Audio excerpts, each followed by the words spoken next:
शिक्षण कौशल टॉपिक से super TET की परीक्षा में कुल 10 अंक के प्रश्न पूछे जाते हैं। इस वीडियो में आप सुपर टेट 2018 जिसकी परीक्षा 68,500 सहायक अध्यापकों की भर्ती के लिए आयोजित कराई गई थी, उस पेपर के शिक्षण कौशल पार्ट का कंप्लीट सोल्यूशन देखने जा रहे हैं। अगर आप विगत वर्षों में पूछे गए सुपर टेट की परीक्षाओं के प्रश्न पत्रों का संपूर्ण हल देखना चाहते हैं तो इस वीडियो के समाप्त होने के बाद से आप इस वीडियो का डिस्क्रिप्शन जरूर चेक करिएगा। सुपर टेट 2018 की परीक्षा चूंकि लिखित रूप में हुई थी, इस वजह से कोई भी मल्टीपल चॉइस क्वेश्चन आपको नहीं दिख रहे होंगे और इस परीक्षा में जो शिक्षण कौशल का पार्ट था वो प्रश्न संख्या 81 से 90 तक दिया गया था। चलिए प्रश्न को शुरू करते हैं। इस वीडियो का मकसद आपको सिर्फ उत्तर बताना नहीं है, क्योंकि वो किसी बुक से भी आप देख सकते हैं या फिर गूगल से भी आप सर्च कर सकते हैं।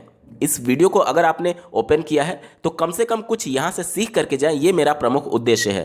पहला प्रश्न पूछा गया था, ह्यूरिस्टिक विधि के प्रतिपादक कौन थे? इस विधि के प्रतिपादक का नाम था हेनरी एडवर्ड आर्मस्ट्रॉन्ग। आप नाम एक बार फिर से सुन लीजिए, हेनरी एडवर्ड आर्मस्ट्रॉन्ग।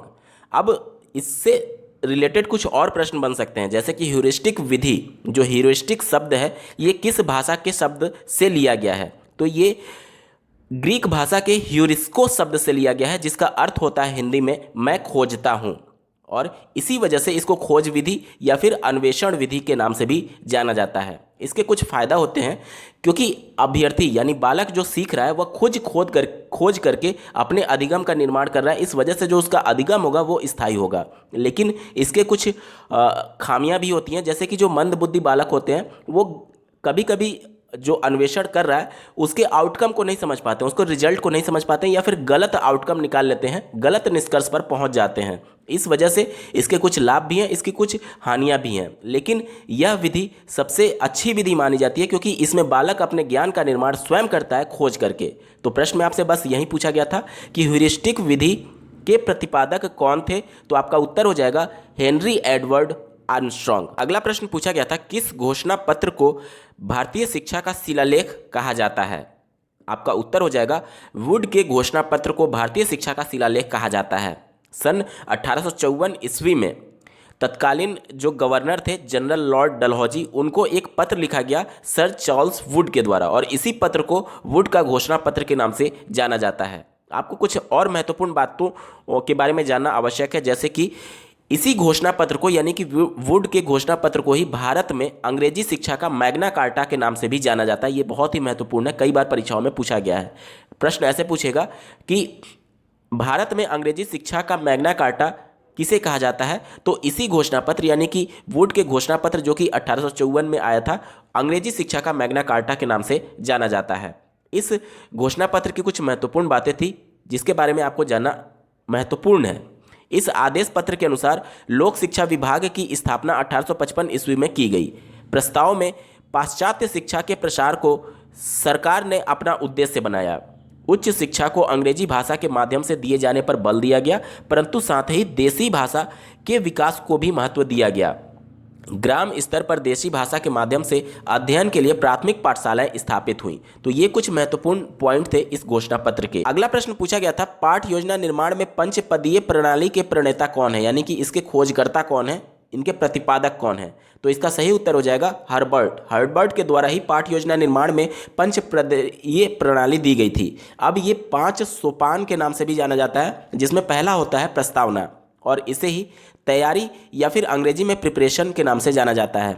इसमें जो बालक का पूर्व ज्ञान है उसकी जांच की जाती है, ताकि नए ज्ञान से उसको जोड़ करके उसको आगे अधिगम कराया जा सके। इसके अंतर्गत अध्यापक नवीन ज्ञान देने के लिए भूमिका बनाता है। वह अपने छात्रों को इस प्रकार उत्तेजित करता है कि वह नया ज्ञान सीखने की आवश्यकता का अनुभव करे। यह कार्य उनके पूर्व ज्ञान संबंधी प्रश्नों का मूल्यांकन करके, मौखिक प्रश्न पूछ करके, कहानी के माध्यम से और पिक्चर आदि दिखा करके, ऐसे उनसे कुछ पुराने ज्ञान के बारे में जानकारी अध्यापक लेता है और नए ज्ञान से जोड़ने की कोशिश करता है। इसे प्रस्तावना या फिर तैयारी के नाम से जाना जाता है। ये पहला सोपान उनके द्वारा बताया गया था। दूसरा बताया गया था प्रस्तुतिकरण, जिसे अंग्रेजी में प्रेजेंटेशन कहा जाता है। इसमें छात्रों को नए ज्ञान दिया जाता है। इसमें छात्र तथ्यों का अवलोकन एवं निरीक्षण करता है और साथ ही साथ तथ्यों के बीच संबंध भी स्थापित करता है। ये हो गया उनका दूसरा सोपान। तीसरा सोपान उन्होंने बताया था तुलना करना, यानी कि कंपैरिजन। छात्र को जो भी ज्ञान प्राप्त कराया गया है वे उस ज्ञान की सत्यता की परख प्राप्त करने की समान परिस्थितियों में रह करके तुलना करते हैं। इसमें नवीन ज्ञान और ज़्यादा स्थायी हो जाता है। और चौथा सोपान उनके द्वारा बताया गया था सामान्यीकरण, जिसे अंग्रेजी में जनरलाइजेशन के नाम से जानते हैं। सामान्यीकरण की इस प्रक्रिया में छात्रों को सक्रिय सहयोग प्राप्त करते हुए किसी सूत्र, नियम अथवा सिद्धांत की स्थापना की जाती है। सामान्यीकरण का प्रयोग उन पाठों में किया जाता है जिसमें आगमन और निगमन विधियों का प्रयोग किया जाता है, जैसे कि किसी सूत्र की स्थापना करना। ठीक है। और अगला और अंतिम सोपान जो बताया गया था वो अनुप्रयोग, मतलब कि जो नियम सिद्धांत का सामान्यीकरण किया गया है या फिर जो कुछ भी अधिगम किया गया है उसका प्रयोग करके देखा जाएगा बालक के द्वारा कि क्या सभी परिस्थितियों में ये जो सामान्यीकरण हुआ है, नियम तक पहुंचा गया है, क्या वो सभी परिस्थितियों में इसका उपयोग किया जा सकता है अथवा नहीं। पढ़ाए गए पाठ को स्थायी अंग बनाने के लिए, सीखने का हस्तांतरण करने के लिए, प्रस्तुतिकरण के पश्चात अनुप्रयोग के लिए अभ्यास कार्य कक्षा कार्य के रूप में दिया जाता है। तो ये कुछ 5 चरण बताए गए थे, 5 सोपान थे और इसी को पंचपदीय प्रणाली कहा जाता है पाठ योजना निर्माण का। और इसका निर्माण यानी कि प्रणेता यानी कि खोजकर्ता जो थे उनका नाम हर्बर्ट था। यही प्रश्न में आपसे पूछा गया था। अगला प्रश्न पूछा गया था मकतब में किस स्तर की शिक्षा दी जाती है। तो मकतब में प्राथमिक स्तर की शिक्षा दी जाती है। आपका उत्तर हो जाएगा प्राथमिक स्तर। बढ़ते हैं अगले प्रश्न की तरफ।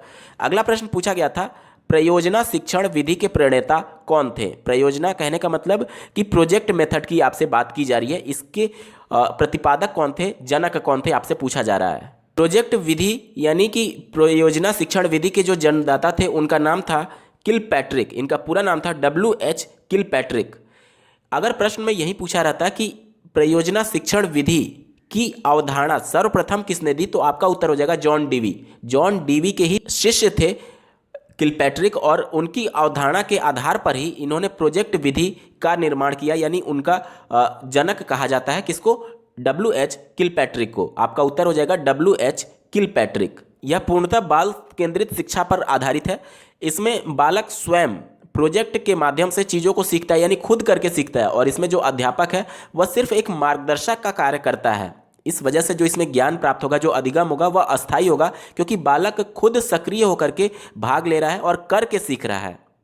प्रश्न में सिर्फ इतना ही पूछा था कि इसके जनक कौन थे, तो आपका उत्तर हो जाएगा W.H. किलपैट्रिक। अगला प्रश्न पूछा गया था अपव्यय एवं अवरोधन की समस्या मुख्यतः किस शिक्षा स्तर से संबंधित है। आपका उत्तर हो जाएगा प्राथमिक शिक्षा स्तर से संबंधित है अपव्यय एवं अवरोधन। अब ये होता क्या है, तो अपव्यय की अगर बात की जाए तो अपव्यय का मतलब ये होता है कि प्राथमिक शिक्षा पूर्ण किए बिना, यानी प्राथमिक शिक्षा यानी कक्षा 1 से 5 तक की शिक्षा लिए बिना विद्यालय छोड़ देना अपव्यय कहलाता है। और अवरोधन किसे कहते हैं, तो एक ही कक्षा में एक से अधिक समय तक रुक जाना, मतलब फेल होने की वजह से एक ही कक्षा में 1 साल से ज़्यादा का समय ले लेना अवरोधन कहलाता है। और यही प्रश्न में आपसे पूछा गया था कि ये समस्याएं मुख्यतः किस स्तर से संबंधित है, तो आपका उत्तर हो जाएगा प्राथमिक स्तर से संबंधित है। एक और महत्वपूर्ण प्रश्न इससे संबंधित पूछा जा सकता है कि अपव्यय एवं अवरोधन का जो कॉन्सेप्ट है सबसे पहले किस समिति के द्वारा दिया गया और कब दिया गया, तो यह हार्टांग समिति, याद रखिएगा हार्टांग समिति के द्वारा 1929 में दिया गया था। अगला प्रश्न पूछा गया था अधिगम के प्राथमिक सिद्धांतों के प्रणेता कौन है। यहां पर देख लीजिए अधिगम के प्राथमिक सिद्धांत की बात की जा रही है, इसके जनक के रूप में थॉर्नडाइक को जाना जाता है। आपका उत्तर हो जाएगा अधिगम के प्राथमिक सिद्धांतों के प्रणेता थॉर्नडाइक हैं।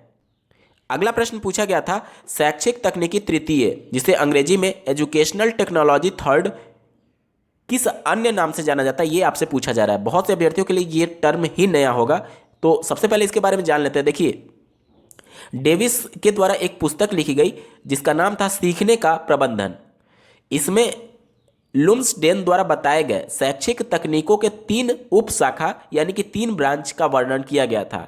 पहला उनके द्वारा बताया गया शैक्षिक तकनीकी प्रथम, जिसके अंतर्गत हार्डवेयर उपागम के बारे में बात की गई। ठीक है, शैक्षिक तकनीकी प्रथम या फिर हार्डवेयर उपागम। दूसरा उनके द्वारा बताया गया शैक्षिक तकनीकी द्वितीय, जो कि सॉफ्टवेयर उपागम के नाम से जाना जाता है। ठीक है, पहला हार्डवेयर, दूसरा सॉफ्टवेयर, और तीसरा उनके द्वारा बताया गया शैक्षिक तकनीकी तृतीय, जो कि आपसे प्रश्न में पूछा गया है और इसको प्रणाली विश्लेषण के नाम से जाना गया। तो यही आपसे पूछा जा रहा है कि जो शैक्षिक तकनीकी तृतीय है उसका दूसरा नाम क्या है, तो आपका उत्तर क्या हो जाएगा, प्रणाली विश्लेषण। प्रश्न संख्या 88 का उत्तर हो जाएगा प्रणाली विश्लेषण शैक्षिक तकनीकी तृतीय का दूसरा नाम में है। अगला प्रश्न पूछा गया था, बालक के व्यवहार का कौन सा पक्ष उनकी रुचियों मनोवृत्तियों से संबंधित होता है। ये अगर बात की जाए बीएस ब्लूम के द्वारा 3 पक्ष बताए गए थे। पहला संज्ञानात्मक पक्ष, दूसरा भावात्मक पक्ष और तीसरा क्रियात्मक पक्ष। यही प्रश्न में आपसे पूछा जा रहा है कि इन तीनों पक्षों में से बालक के व्यवहार का कौन सा पक्ष उनकी रुचियों और मनोवृत्तियों से संबंधित होता है। देखिए, संज्ञानात्मक पक्ष की अगर बात की जाए तो बालक जो सीख रहा होता है, यानी जो उसको संज्ञान हो रहा होता है, उसको उसके अंतर्गत रखा जाता है। उसके बाद से भावात्मक पक्ष, यानी कि जो वो महसूस कर रहा है, वो भावात्मक पक्ष के अंतर्गत आता है। और क्रियात्मक पक्ष जो करता है, यानी कि जो करके वो सीख रहा है, वो क्रियात्मक पक्ष के अंतर्गत आता है। यानी मोटर से एक्टिविटी जो भी होती है वो क्रियात्मक पक्ष में आती है। ठीक है, तो यहाँ पर आपसे बोला जा रहा है उसकी रुचियों की बात की जा रही है। ठीक है, उसकी रुचि और मनोवृत्तियों की बात की जा रही है, तो ये आपका भावात्मक पक्ष में आएगा। आपका उत्तर हो जाएगा भावात्मक पक्ष। अगला प्रश्न पूछा गया था, कक्षा शिक्षण के उपरांत, ध्यान दीजिएगा, कक्षा शिक्षण हो चुका है, उसके बाद की बात की जा रही है। कक्षा शिक्षण के उपरांत छात्रों को अधिगम संबंधी समस्या को जानने के लिए कौन सा परीक्षण किया जाता है। ठीक है, कक्षा शिक्षण हो चुका है, अब अभ्यर्थियों को समस्या आ रही है, इसके लिए कौन सा परीक्षण किया जाएगा। तो आपका उत्तर हो जाएगा निदानात्मक परीक्षण। निदानात्मक परीक्षण में क्या होता है, अभ्यर्थियों को कक्षा समाप्ति के बाद से अगर कुछ समस्या आती है तो अध्यापक उनकी समस्याओं को जानने की कोशिश करता है। 2 चीज़ें होती हैं, एक निदानात्मक, दूसरा उपचारात्मक शिक्षण। दोनों में बहुत माइनर सा डिफरेंस है। निदानात्मक में सिर्फ समस्या की पहचान की जाती है कि आखिर अभ्यर्थी को समस्या कहाँ पर आ रही है।